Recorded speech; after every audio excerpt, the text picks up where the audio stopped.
Hey, hey, hey. How's everyone doing? How's everyone doing? This is Life and Love with Erica. and Shon here on the Got What You Need Network. You know, with the Got What You Need Network, you can catch all of the podcasts that we have. This is the end of the year.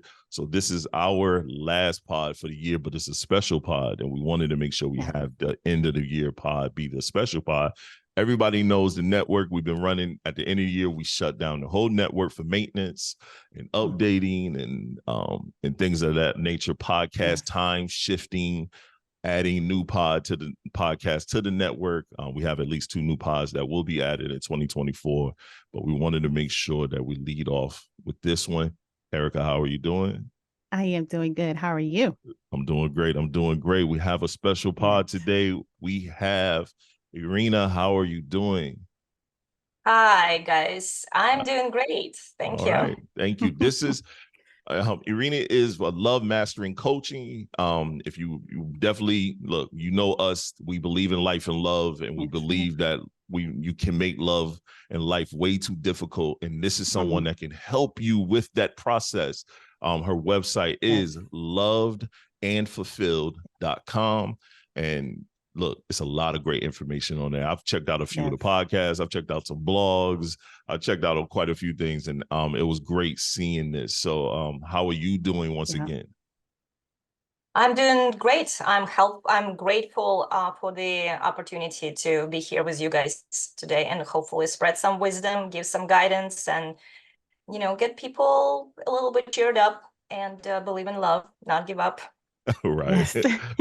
that's definitely Definitely. yeah, it's definitely our big thing. We definitely never want people to give up on that. No. So what got you into like coaching? Like, let's get started. Let's get to the grassroots before we jump into topics. What got you into coaching, especially love coaching, this particular topic? Yes. It's probably one of my favorite questions. Usually when I do podcasts, I always get these questions asked. What got me into coaching is the fact that I was completely clueless over 20 years ago when I got into my first relationship, first marriage, and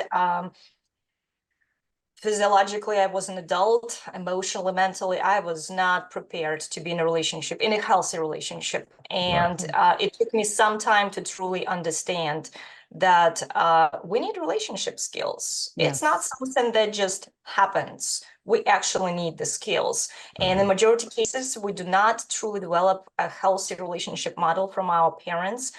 Schools don't teach us dating or relationship skills. So we kind of do what? Trial and error. And very often we develop patterns. We use old coping mechanisms we develop when we're kids, and we try to force them into our adult connections and relationships just to not have them work. So after having quite a few personal challenges, making connections, trying to relationship work, I realized that I was the common denominator in all of them. Something's not right. So yes. And at some point I finally decided, I was like, okay, I need to truly understand what's going on and how to make it work right. Because as you said at the beginning, life and love will make it more complicated. That's precisely what I started feeling. I was like, okay, I'm making it more complicated than it is. So it was a process of me making my own mistakes, learning from them. And as I, in the process, started sharing with people about my mistakes, people started asking me what I'm doing to fix them, how to learn from them. And that's kind of how coaching evolves years ago. It's just little by little. We definitely understand. We're both of us have both been married before, prior to our current relationships. Mine's lasted maybe a year longer than hers. But we both been married before, but we were young. So we married I married out of a sense of I felt like I had to. You know what I mean? When because we've been together for some time and overlooking our flaws together.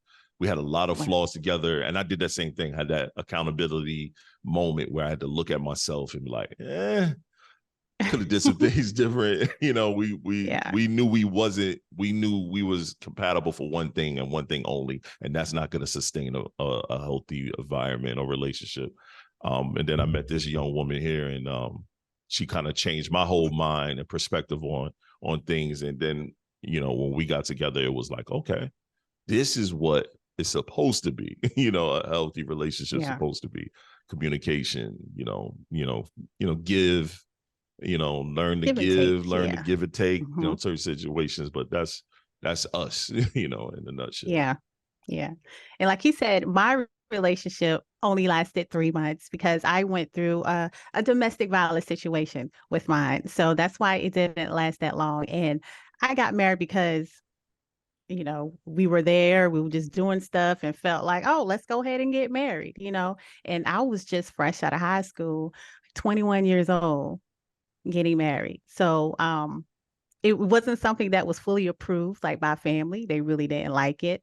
But, you think you're grown. So you say, hey, I'm going to do what I want to do. And like they always say, you make your bed, you lay in it. So I did. And that helped me learn. So when I met LaShawn, I had more of an understanding of how things go. And I had somebody that I could also work with and communicate with. And that kind of just took things to a whole new level. And I'm like, okay, we're here. That's precisely what it is. I got married the first time I was 23, so 100% resonate with what you're describing, Erica, is. And it's LaShawn is extremely lucky to have you inviting him into this space, but LaShawn is the one who actually decided to accept this invitation to work together, because I think one of the biggest challenges, I know from my own experience and from coaching people, is that the biggest challenge is people have this misconception about the compatibility, and compatibility comes from workability. So we can completely different people. We can have different habits, behaviors, whatever it is. It's two different individuals. However, when we come together, we got to create a unit. How do we create that unit? By working together. And this is where I have a lot of trouble when I coach people. Women blame men blame women. And I'm like, people, we will never actually get to the point of being happy, individually or collectively, if we're just pointing fingers. I'm like, that's easy. That's so true. Taking responsibility for your own change, that's harder. Yes, I totally agree. It's very easy to point fingers. Yes, it is. I mean, within any relationship, you go through that period of figuring things out. At the beginning, we went through that period during the dating phase of then because when we realized we were going to be together, we went through that phase of figuring things out, understanding one another. And like you said, I had to understand how she was, because we're both from a small town. So I moved to a small town. So she's from that small town that I happened to move to. I'm from Midwest. I'm from Detroit. So I moved to a country, small South Carolina town. And as soon as I graduated high school, I got up out of there because that just wasn't for me, So my mind was always fast. And then when I met her, she slowed me down, I felt like. And at the time, I felt like it was a negative. I was like, why am I slowing down for someone? Not realizing I needed that balance to be like, all right, I need to slow down, kind of go through a process. But at the same time, it helped her speed up a little bit. It did. Maybe I need to speed up a little bit. Too. Yeah. That's workability. That's exactly what it is. Workability. When you meet in the middle and you figure out and you try it, it's like, okay, faster, slower in your case, and you found your own pace. Right. That's the beauty of relationship. I totally agree. Yep. That's exactly what happened. I was like, there are things that, I need to do, but, I'm kind of afraid to do it or really don't know how to do it. He has helped me, a lot with those things. So I appreciate him for that. It makes a big difference when we have that secure base, in the face of our partner. And this is like right now, there's a lot of buzz going on around the attachment styles, independency, and the health dependency of interdependency versus codependency. And this is another thing, is that we should be learning this in our teens, before we actually get into a relationship, understanding, because every single one of us does have that attachment style. So you have a secure base, Erica, in your case, as you're describing, and you're aware of how you attach yourself to the other person, which way.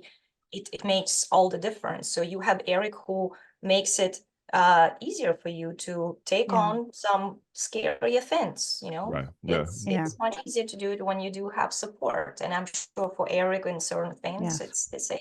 the same way. Oh yeah.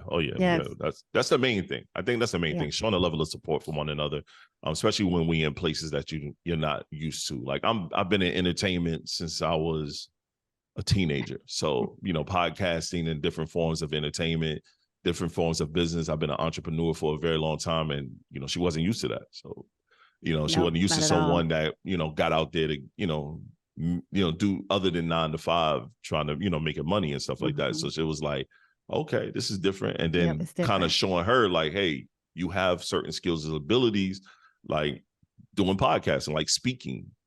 Go do it. Like, don't just watch me. Like, I'm gonna provide you with the tools. Go ahead and do it. Let's see what happens. Yeah. And I think that helped. But I think also in relationships, people, I think with social media has made it where you look at your relationship and then you try to compare it to someone else's relationship. And I know this is not one of the topics, but how do you help people that spend more time on social media trying to figure out how this fits in my relationship in my time, things of that nature?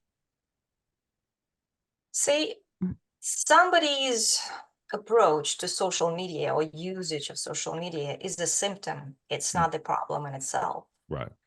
Because if you go a little bit deeper and you start going back, because I do life coaching, dating, relationship coaching. So when I do life coaching with somebody, this is kind of where it starts. We go backwards in time to understand where these obstacles actually come from, where these current challenges that you're having in your relationship stem from, because there are roots to it, and the roots come from childhood, right? Right. So the fact that people getting addicted or getting certain approach to social media means that their own self-worth, self-identity is not strong enough to look at somebody's Instagram account and go, well, this is fake. Like, why would I compare myself to it? Right? Yeah. I know it's easier said than done. It is. Here I am, coach, doing great, having clients, have no problem in life, amazing life. And yet I look at some other coach's account and I go, oof, they're more successful than I am.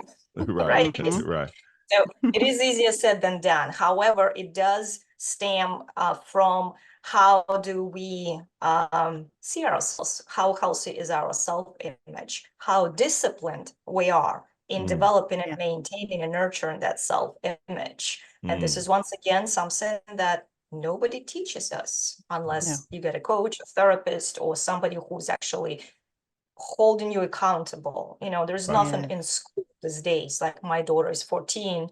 I look at her curriculum and I was like, there's no life skills. No, she's not going to be algebra.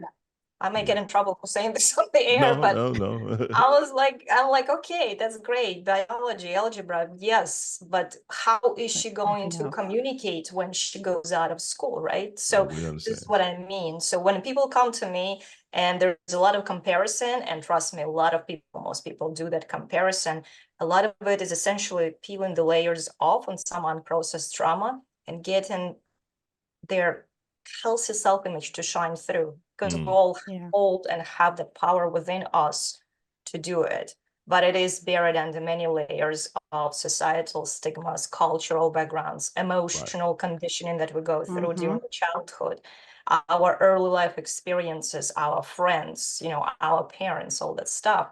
So once it's deconstructed little by little and processed, it is easier to kind of get it up and out. And then from that point on, you have to constantly, I call it mental fitness. Like, you have to train your brain the same way you train your muscles at the gym. You have to stay very mindful of your mental and emotional health and balance. That's true. Yes, that's very true. That's very true. And see, those are the things that we need to hear.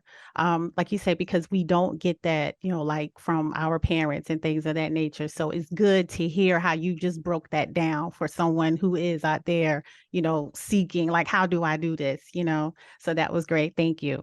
So another thing that I would like to ask is, so oftentimes when a person hasn't been in a relationship for a long time, they tend to develop like certain personal habits just for them, So that will most likely benefit them. So once they're in like a committed relationship or have found a partner, what are some ways that that person can overcome those habits, just to kind of work with the whole new partner and build that positive habits with them? That's a great question. Thank you, Erica. I'm going to start by saying that we are humans. We're creatures of habits. Like, we can't go against biology and physiology. It's just the way we are. Our brain is constantly wanting us to still stay safe in something where it's familiar, because this is what's safe. Anything that deviates from familiar is perceived by our brain danger, and we don't want to go there. This is why so many people prefer to stay in a miserable comfort zone instead of actually getting out of the comfort zone to do something different, right? So we have habits because we are humans. There is nothing wrong to have habits. This is where the self-reflection, introspection, self-awareness has to start being developed, is to truly understand what kind of behavioral patterns and habits are serving us and what kind of those are hindering us. And another thing that I usually bring up when I coach work with people, because people goes like, well, I don't really feel unhappy. I'm like, there's a difference between being not unhappy versus happy. And this brings me to concept that I described as, do you want to thrive or do you want to survive? Because there is a difference between when you go day to day, when you do day-to-day things, you go about your life, you go to work. How many of those things do you do on autopilot? Oh, so many. Most of them. A whole lot. How many times were you driving somewhere and you missed your exit because your mind was somewhere else? And it's like, I just missed my exit, right? It's a few minutes ago. I've taken my kids to school. I've taken my daughter to my son's school and my son to my daughter's school. I was like, okay, well, that's what's autopilot, right? Right. So things like that. So when we finally start, like, knowledge is power. So when I was like, okay, I need to be present to my thoughts. Many people think we have no control of thoughts. We do.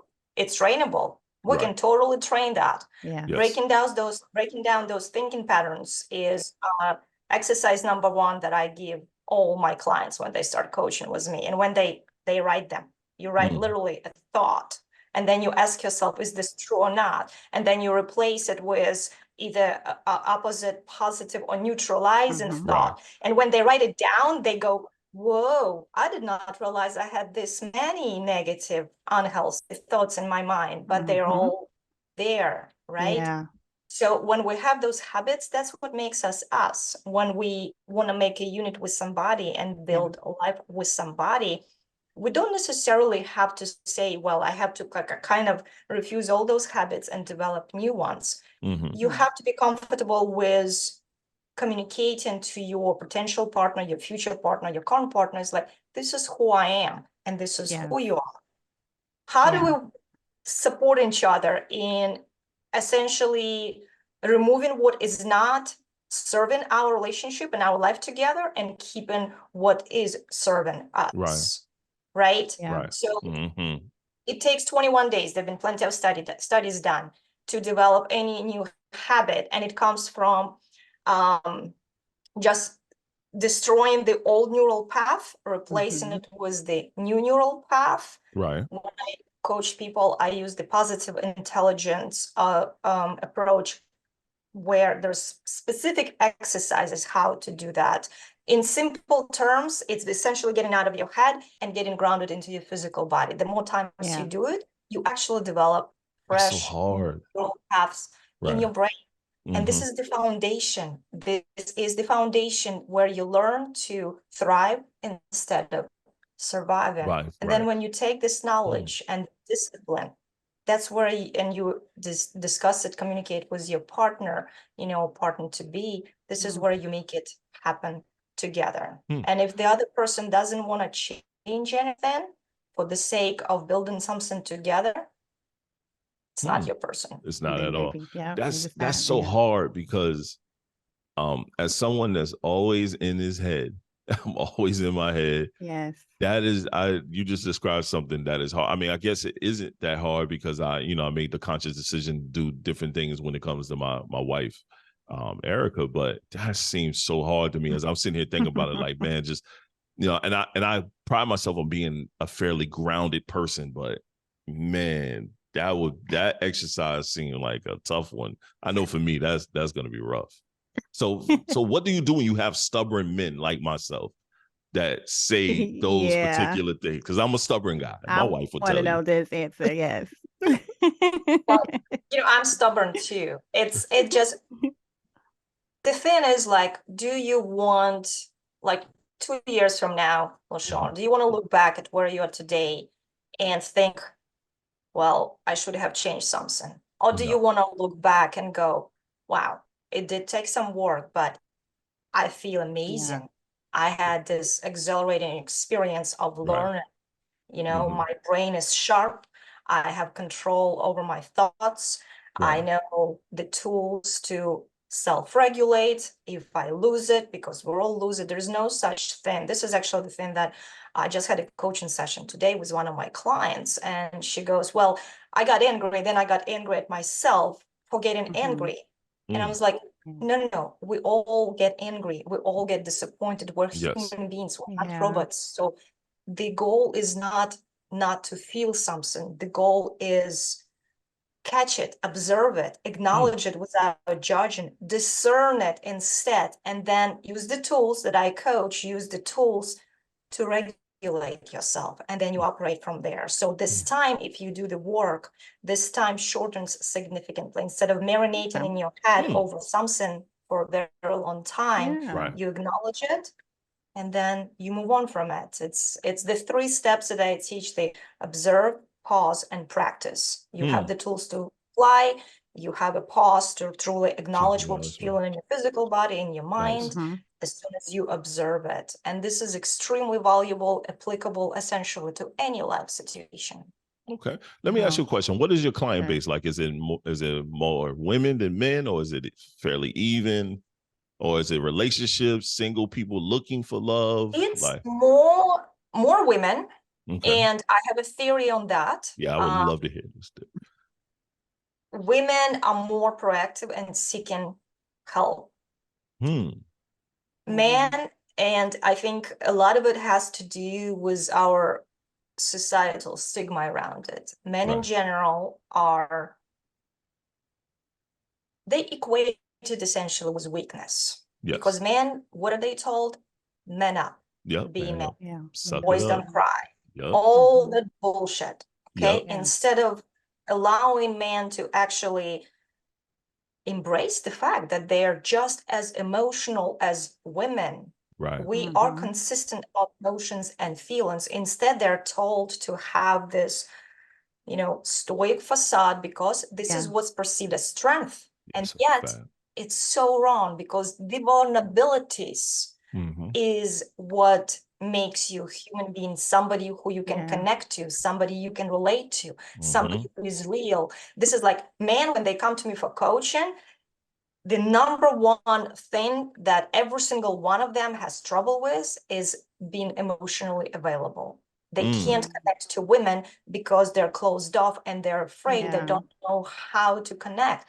It gets to the point where I have to teach them emotions vocabulary. They can't even verbalize it, because from the early age, men are raised very different. That's a fact. Erica, maybe you can support me on this. Usually women are told, oh, well, she's emotional. Oh, are you PMSing or something? Why are you so emotional? There's so many stupid labels around. Instead of like, hey, you are experiencing emotions. Let's accept them first, and then let's move to them. I totally agree on that. I think myself and my podcast partner, Trey, we talked about this because Erica and I, we have 2 sons. And I don't teach them the way I was taught. I was taught that same way, suck it up, deal with it. You're a man. It's going to be even harder for you. For me, if they cry or they have an emotional situation, I tell them to get it out. Get it out. Now let's figure out why you feel this way. And, and then let's try to fix it. You know what I mean? Our oldest son had a situation where he was super upset and he started crying. And I sat there and let him cry. I was like, cry, bro. Like, don't feel like you don't have to cry. Let it out. But now, after we let it out, let's work and figure out what went wrong. Let's talk about why you feel this way, and then let's fix it. I wasn't taught that. So for me, it was like, let me pass that particular piece down, because we have boys, and it's like, hey man, at least be some form of emotionally intelligent, or at least know something. Because I don't cry. I think my wife seen me cry one time, and all this time we've been together. So it's not one of those things that I've done, or I haven't done in front of her. Yeah, I've done it, but I just haven't done it in front of her, because it's a mental thing. It's like, for us, it's like, I don't want my wife to ever see me weak in that manner. And maybe, because a lot of men, I can speak for a ton of single men. I have a friend right now who went through it, where his lady pretty much called him weak because he cried. Like, she that killed his ego, where he's he's a big man, big, tall, muscular man who works a very physical job, and he just had an emotional breakdown and then was called weak for having an emotional breakdown. That kills your psyche. Now it's like, that guy will never do that again. Like, he said that, I would never do it again. So what do we do as a man? Our society has extremely twisted view on what actual strength is. I agree. And this is truly compromising healthy ability to have healthy relationship, because men are taught not to make themselves available emotionally, because they're going to be perceived weak. And we women, we connect to everything around us through emotions. We don't feel safe if we don't feel your emotions as men. That's women feel safe when they can feel men's emotions. So if men cannot express the emotions, then we can't connect to him on a deeper level to truly form a relationship that can sustain itself in the long run. That's absolutely true. Because I have this conversation with Shon sometimes, and I told him, I say, you have to have me there. Like, if there are things going on, don't try to hold it in all the time. Let me know, because I'm your partner. We are here. We are in this together. So I'm glad that he asked that question. Because he is one of those men who just, like, he'll just shut down. He'll just keep things to himself sometimes. And me as a wife, I'm like, no, let me know, get it out.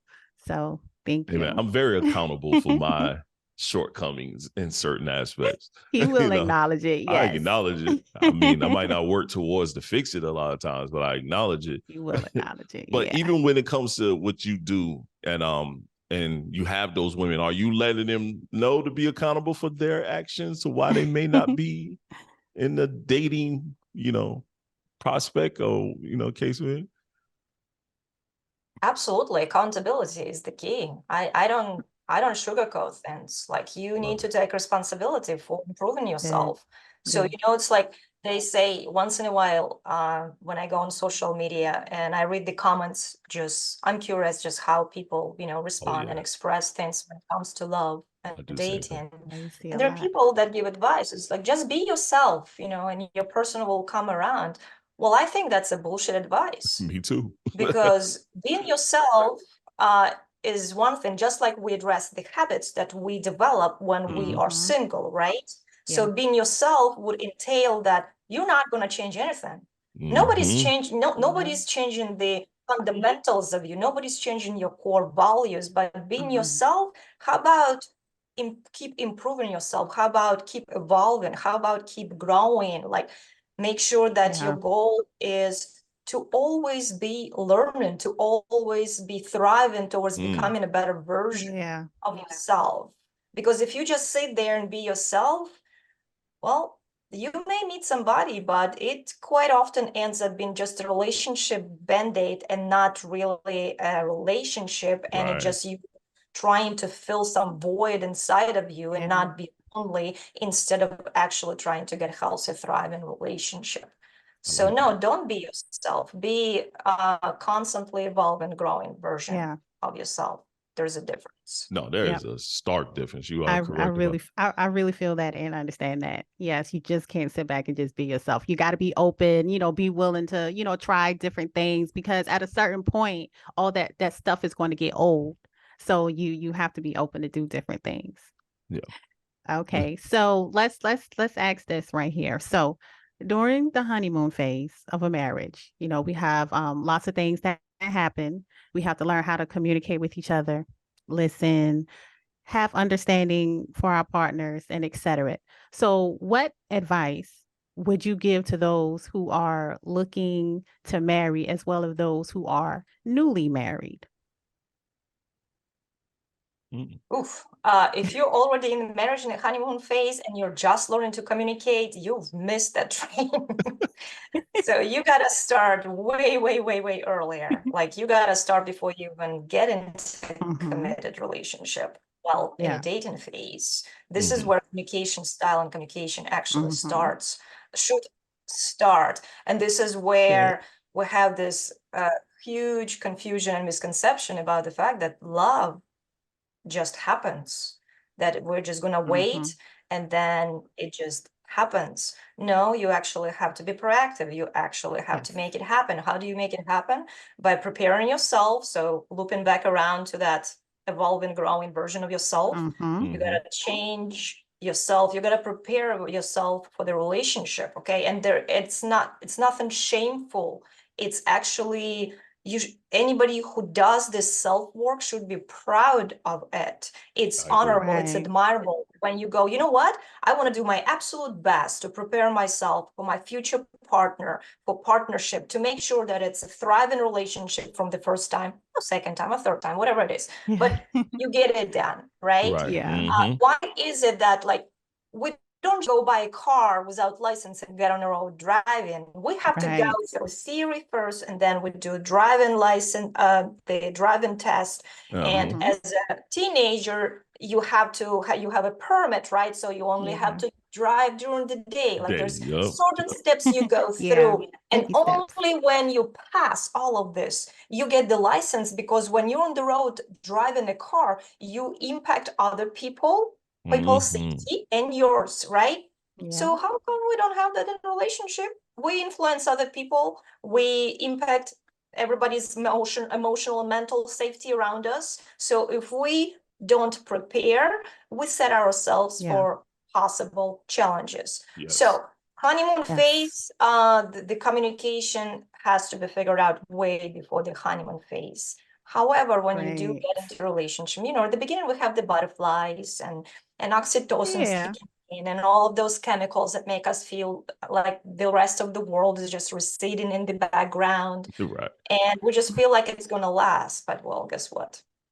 It doesn't. I've been married twice, got divorced twice. It doesn't last, right? It doesn't last. But embracing that, forgetting about the wedding industry that is very much focused on you spending tons of money on the beautiful dress, beautiful suit, and the wedding ring, and the extravagant wedding.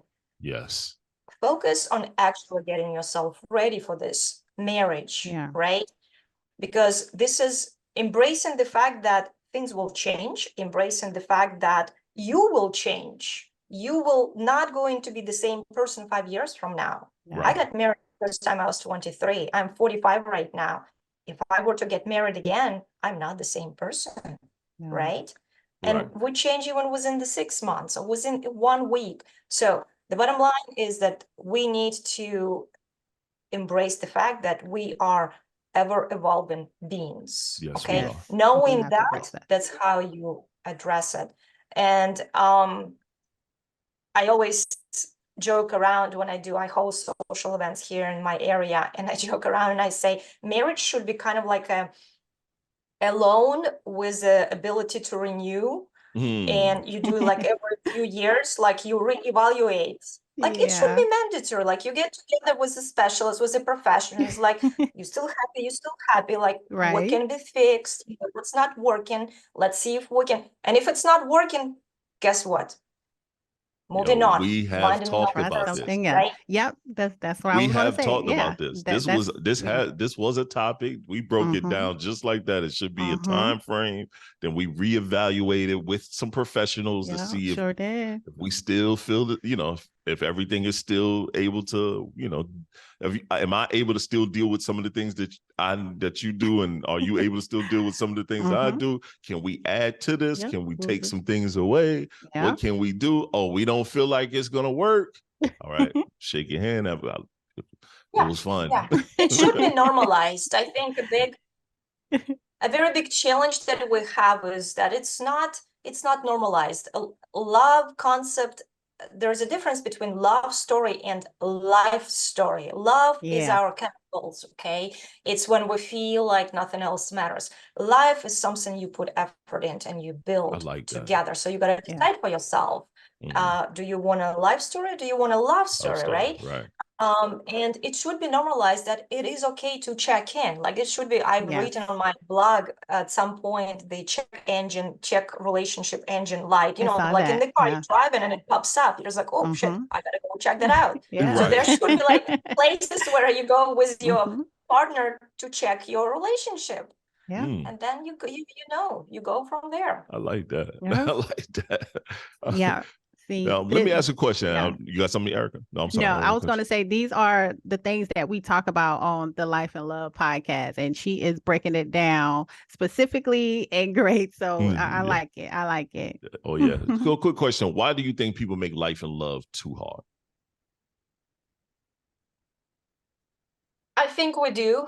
I think we do make it more complicated, and the reason for that is our the lack of acceptance or normalization of the boring stuff, you know, and exactly what I was just referring to. There's a lot more emphasis on a wedding day. What do you do from the wedding day? You know, it should be more emphasis on what do you do after the wedding day. Normalizing, you know, the culture has to change quite a bit. Normalizing the fact that yes, people break up, people get divorced, people sometimes break up and then they get together. Like all of that is okay, but everybody has to develop this willingness to be open to working through challenges. And if it doesn't work, it doesn't work. However, if it works, great. Okay. Instead of just giving up or not trying again, because very often what I hear from people are just like, oh, it's just easier to stay single. I just don't feel like dealing with drama. Well, you don't have to deal with drama if you know how to approach dating scene efficiently and effectively. And this is what I teach people. For instance, when it comes to online dating, you don't have to text for 3 months before meeting the person face to face. You can spend a day texting with this person to figure out, you know, whether there is intellectual click. And if there is intellectual click, you transition to the phone call. You need to hear the voice. You need to have one-on-one, two-way conversation. You watch what's like a ping pong game type of a conversation. It has to be flowing, right? And then if that goes well, you schedule the first date. I don't even call it a date. It's just a casual get-together to see where you are as far as the chemistry. Right? So it can take literally days. So there's no reason to spend. But yet people complain about online dating because it's just too complicated. It's not. It depends how you approach it. Online dating apps is essentially a technological tool that allows you to see people, meet people that otherwise you would not have, would not have met. No, I totally agree. Totally agree. What do you think when you hear people say that the dating pool is in hell? Like it's currently, I hear that a lot, especially on social media. What are your thoughts on that? It is? I don't know. There's a lot of single people. There's a lot of single people. I get emails, messages, you know, people schedule the free consultations with me that I typically offer, and they're single, both men and women. So I'm like, if you guys just, you know, meet, if you're being proactive about making sure your social life is set up the way that it serves your love life, if you've been proactive with your online dating, if you're not prioritizing your professional career, only professional career, if you understand that there has to be balance in between life and love, then you will succeed sooner or later. There's 8 billion people in the world. Come on, we've got enough people. Yep, There's no shortage of people to date. Yep, it is. The mindset you go in, you go with the scarcity mindset in, that's what you're going to find. You go in with the abundance mindset, that's what you're going to find. Okay. I just had to ask that because you just see it so much online. There's so many people just, you know, everything about relationships are in the doghouse, or, you know, it's a lot of relationship complaining. It's easy to blame, you know, the social media, the other gender, the online dating apps, the whatever else, you know, you sit and you just point fingers at external sources of your misery. Start pointing fingers at yourself, see what you can change within yourself. It's not the most popular opinion. No, but you're right. Yeah, that's totally That's where the change starts. Go ahead. Yep. Okay, well, let's go ahead and get to this. How important is it to have a life outside your relationship? Because some people, you know, we're here, we're married, we're in this relationship, and I just don't do anything else. How important it is to have a social life, a life outside of the relationship? I don't have any friends. How important is it? It's not just important, it's actually crucial. You can't have a healthy relationship if you are expecting your partner to be everything for you. Happiness does not come from one person. Remember when I said we're social beings, we're creatures of habits at the beginning? Well, we are not supposed to be just with one person. One person cannot fulfill all your emotional, mental, physical, spiritual, all these needs. It's impossible. And that you could not even have that pressure to fulfill all your needs. This is something I think that has been romanticized and just overrated in the movies, novels, but that's not how it works in real life. So having a life outside your relationship with your significant other is absolutely crucial, because you know what happens, it becomes extremely boring and you put all the eggs in one basket. I mean, not to put this into a negative scenario, but what happens when this relationship doesn't work out? That's true. You lose your world, everything. However, when you do have social life and social connections outside of your relationship, like I dance, I love dancing. I go to salsa clubs. I come home, I'm in great mood, and I'm sharing with my partner where I went, what I did, what kind of conversations I had with the girls, you know, I'm glowing, I'm happy. He sees me that way. That's another side of me that he may not see it at home when I'm with him constantly wearing sweatpants and a t-shirt. Talk about it. About it.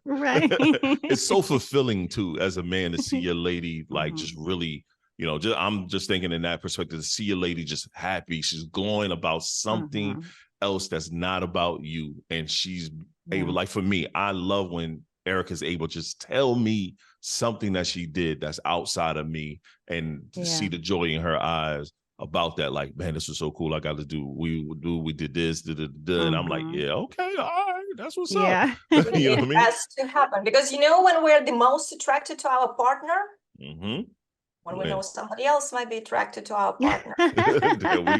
There we go. Another conversation we because if nobody else wants him or her, that's like starts to become, it's like, I wonder what I am doing. I agree. That's what that's one of those reasons why I stay in the gym and try to keep some type of physical fitness, because we're both tall. We're both very tall people, and so when we walk in a room, everyone sees she's 6 foot, I'm 6'6".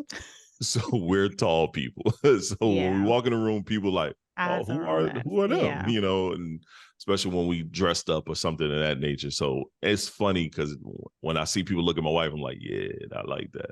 It feels good. It feels I'm doing good. something right? It does feel good. I totally agree. Yeah, it does. So with what you do, love mastery, what made you even name your business that? And you know, you've already expressed how you got into it, but are you seeing results from the clients and stuff that you have? 100%. 100%. Why I named it Love Mastery? Well, it's all about mastering something in life. And it's all about love, whether it's love for somebody else, whether it's love for yourself, whether it's love for a new hobby, whether it's love for a new book. It's love is the foundation of everything. And I don't mean it to, I don't mean it in a very kind of a romanticized way. Love is a very positive emotion that we should be kind of making decisions and going forward from, instead of moving from fear. You know, there's a difference between kind of coming from the place of fear, like when you're trying, I always make this example for my clients, when you're trying to achieve something professionally and you are doing this out of fear of failing versus doing something from the place of love where you're enjoying it, you know you're going to accomplish it and you're doing your absolute best. So there is a difference. So when it comes to love mastery, it's just something that makes life extra delicious. And we've got only one lifetime, so might as well make the best out of it instead of staying in a comfort zone, getting out of it, because there is no magic that happens in a comfort zone. All the magic happens outside of the comfort zone. And you're saying a lot of stuff I say. It's only one life that we have here. You have to live it to the fullest. Yeah, make at least try to, you know. Yeah. Like what, okay, I know you said men are the most difficult, are the ones who, you know, and you have more women. Like, what do you say to men when they do contact you? How are you like, you know, how are you breaking through that wall? It's actually not that hard. And I have a bit of a, I don't turn women or men away. I only turn away people who want change but are not willing to do anything to reach change. Okay, so it's just lazy people essentially. When it comes to me working with men,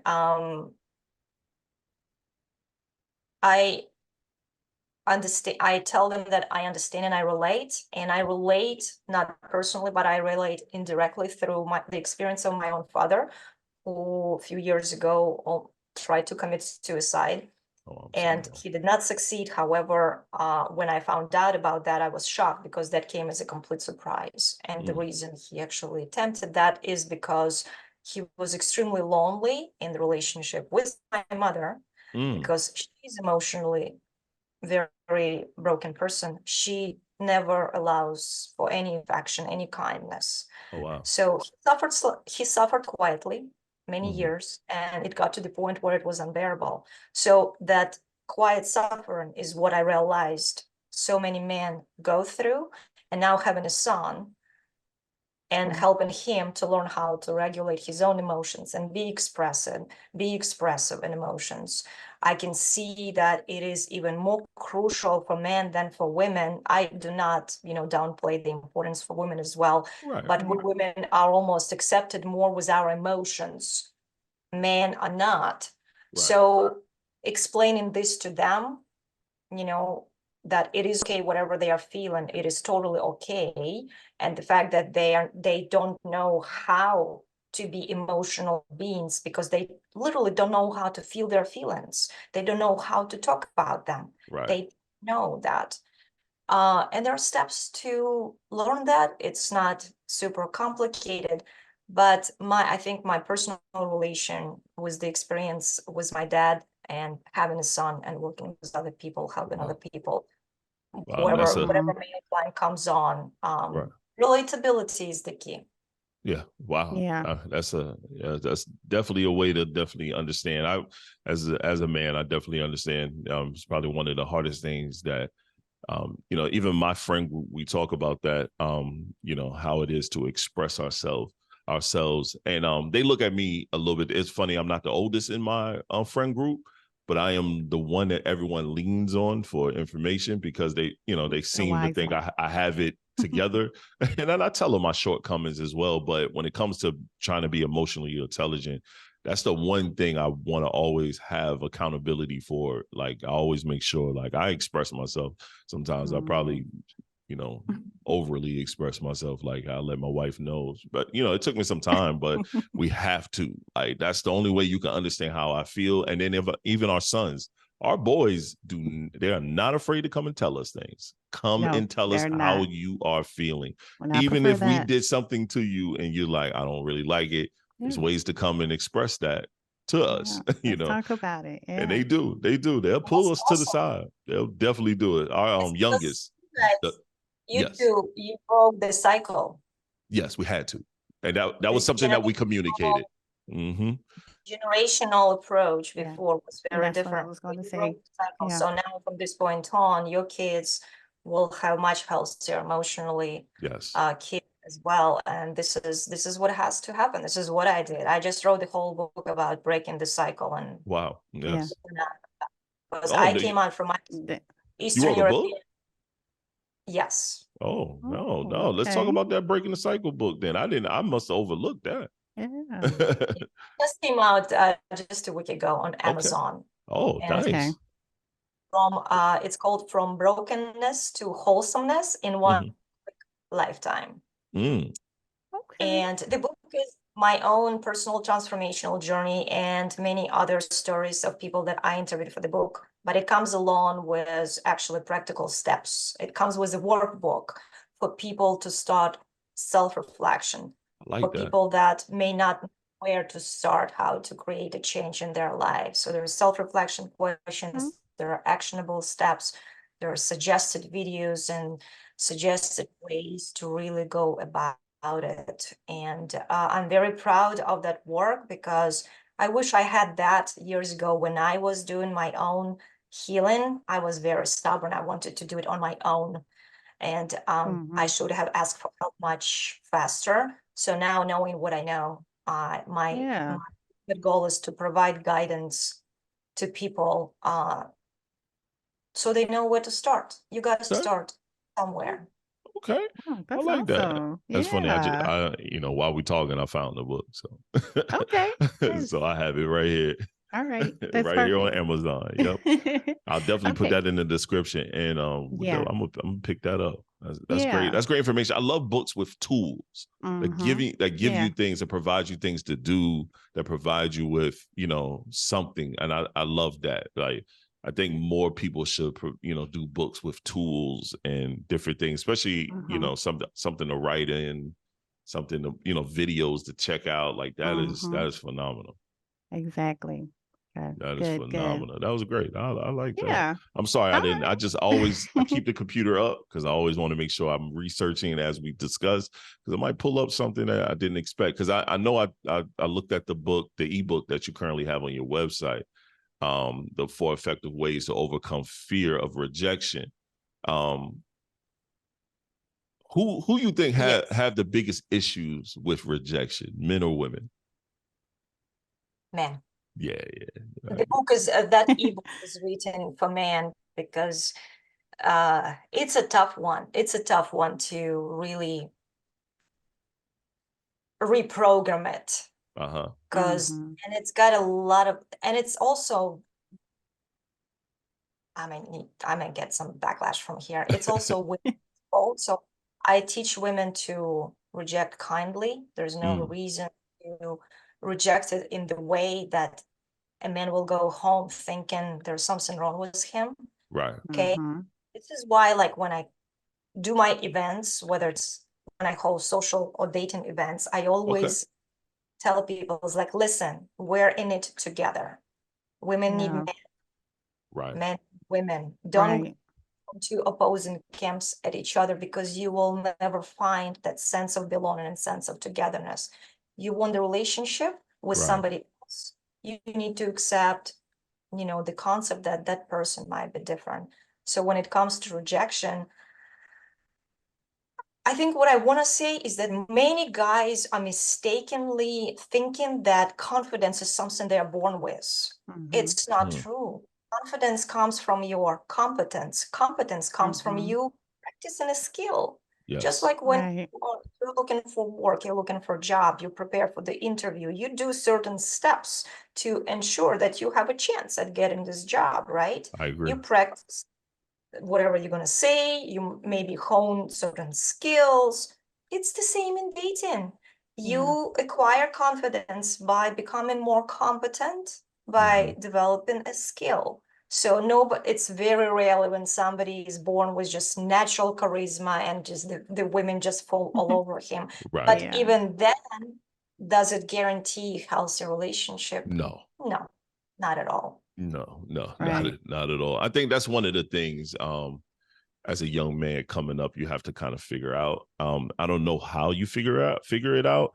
But you definitely try. I wasn't, I've never been, I speak for myself. I always been a guy of numbers. So I'm gonna get more yeses than I get nos. So I could deal with a few nos. I always did that. And like you said, had to develop some form of charisma because I couldn't, once again, I'm tall. So I'm already getting attention because I'm tall. Right. I hate to say it. It's a lot of short guys that get mad. I had some short friends that used to get mad. Man, you get all the women. No, it's not that, though. I'm tall. So you can't miss me when I walk in the room. And then my voice is deep. So that kind of helps sometimes. So I'm like, I don't, it doesn't always help. We can develop the skills. Yes. You can kind of compensate if you feel Yes. you're lacking somewhere. You can improve something else, right? Right. If I'm not a good cook, like I can learn, or I can order pre-cooked, pre-packaged food. Like there is solutions to work, right? I agree. Not the best example, but it's what I do want to say though, just on the topic of rejection, and I always remind this to my man clients and just men when I talk to them in general. If you give up after 1 or 2 tries, right? If you were unfortunate enough to be a recipient of a bad rejection, woman was having a bad day or whatever, or whatever reason, right? You have to remember that it will take only one connection with the right person to make all those tries worthwhile. However, if you do give up after 1 or 2 tries, you automatically fail. That's it.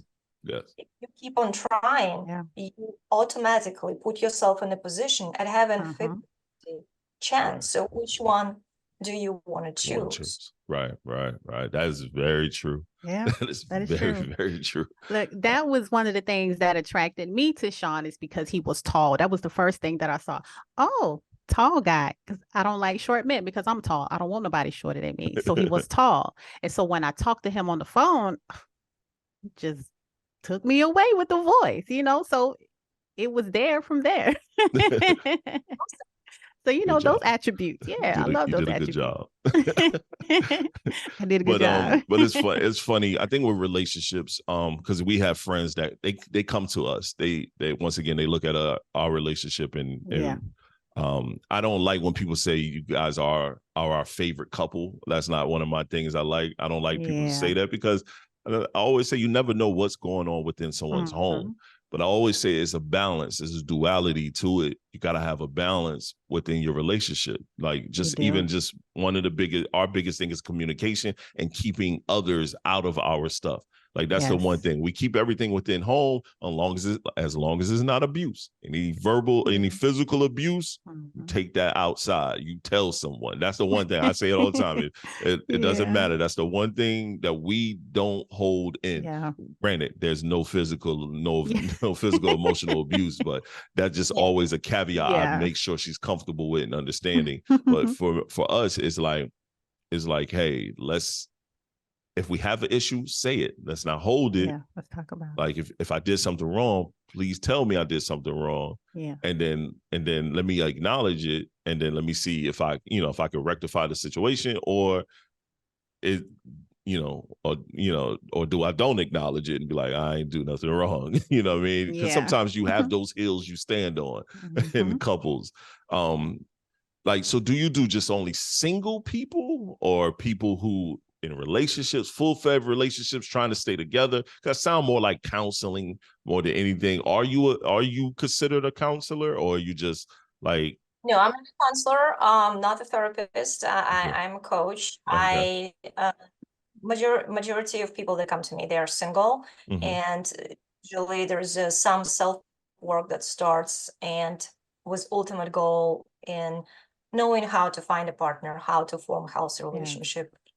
How to sustain that relationship in the long run. Or what happens is those people that I start coaching when they're single and they apply what they learn, they get into a relationship, and then they bring their new relationship to make sure that in the right way from the beginning. So that's, that's something that I'm just, that makes me extremely happy, because it's a prevention. You're preventing yourself from experiencing a lot of heartache down the road, Right. a lot of challenges, and you're probably paving your way towards much smoother relationship in the long run.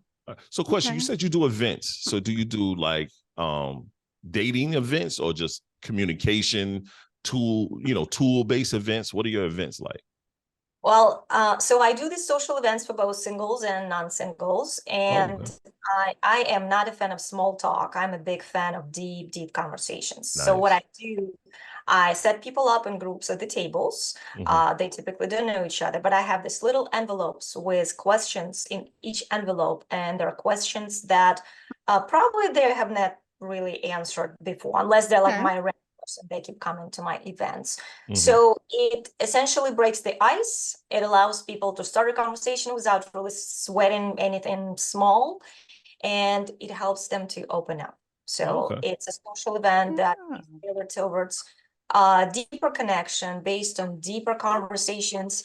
Because what do we do here in America typically? Hey, how are you doing? How are you? I'm good, thanks. Are you? Right. Are you? Right. I don't know how I'm doing, because I can tell you how I'm doing. I had a really bad day with my kids. They drove me insane, and then I started questioning myself. I don't know if I'm doing a good job as a mom. I'm like, do you really want to know how I'm feeling right now? Don't. No, most people don't.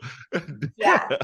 This is just, kind of an example of what can be. I teach people communication skills. I teach people connecting skills to another human being. Vulnerability, I mentioned quite a few times earlier, is something that is hard for many people to really embrace, and this is where I help them. And in addition, I do host dating events as well here in Virginia. And it kind of comes naturally, because when people come to my social events, I call them more like friending meetups. They to have just for singles, so they can apply what they learn and connect. And my website says my ultimate goal is to change the statistics on loneliness. There's too many people that are lonely, whether it's through creating social network, friendships, or partnerships. We need a tribe. We need a sense of. Okay. Awesome. We're not far from Virginia. We're in North Carolina, so definitely know Virginia very well. All right, that's awesome. That's awesome. Erica, you have anything else? So your workshop is sort of kind of like speed dating, but it's not speed, because you're sitting at the table, you're kind of having like longer conversations when the people are at the table together. At times I combine it with actually partially like with the workshop, like I give them tools, and then it's like, hey, and now you use those tools. Practice. So it's not a typical speed dating event. It's more about just different variations of it, depending on what kind of crowd I get, what kind of energy is. So it's education based. Yeah. I like that. Yeah, that's different. You gotta learn every day. You gotta learn something new every single day. That's I think important part. Well, we down to close to the end of the show. Do you have anything you want to promote? Do you anything you want to talk about? Anything, you want people to know more about you? So you have already mentioned my website. Anybody, who's watching this and have any interest, hopefully there's interest in improving where you are in life. So if you're single and you're feeling lonely and it feels scary and confusing, disappointing, whatever your emotions are, first of all, it's okay. Second of all, there is a solution. By gaining certain confidence through learning the skills, dating and relationship skills, you can absolutely, find a partner. You can get into a relationship. So I will be happy to offer a free hour consultation for anybody who wants to take that opportunity. If you guys just mentioned, your podcast, I'm happy to do that. Just give somebody guidance. And another thing that I wanted to say is that anybody who is feeling that they're the only ones with these obstacles and challenges, this is not true. You're not alone. Every single person experiences obstacles. Yes. A priority should be finding your tribe, finding love, finding relationship. But for that, you need to know how, and there is no shame and seeking help of knowing how to do it properly, effectively, and efficiently. Nice. So yes, booking a free call with me. I'm happy to offer an hour free consultation. Get my book. There is a lot of great stuff that you can get out of there, and that's so it's like $4 right now, and just at the beginning, just to get some momentum going. So great opportunity to finish it up and use it.